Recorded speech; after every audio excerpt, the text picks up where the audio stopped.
رمضان كريم عليكم يا حبايبي الحلوين، وأهلا بيكم في حلقة جديدة ومفيدة.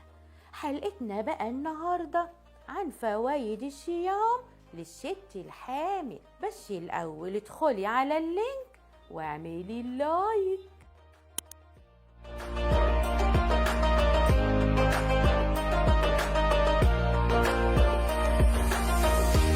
تعرفوا إن الصيام بيحسن من نفسية الست الحامل، وكمان بيخلصها من الاكتئاب ومن القلق ومن التوتر اللي بيكون عندها في فترة الحمل.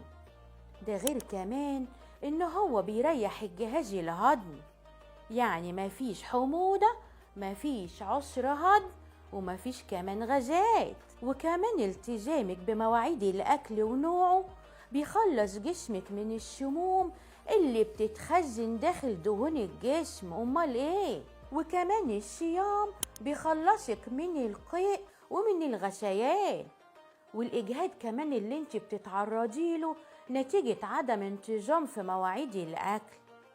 وكمان يا بنتي في الصيام بتبطلي العادات السيئة زي التدخين والمشروبات اللي فيها كافيين. ده غير ان هو بيسبب التشوهات الخلقية للجنين. عاوزاكم بس تخلي بالكم من صحتكم وصحة الجنين، وكل سنة وانتم طيبين وفي رعاية الله محفوظين. يلا هستنى رسايلكم على صفحة البرنامج وانا هرد عليكم على طول.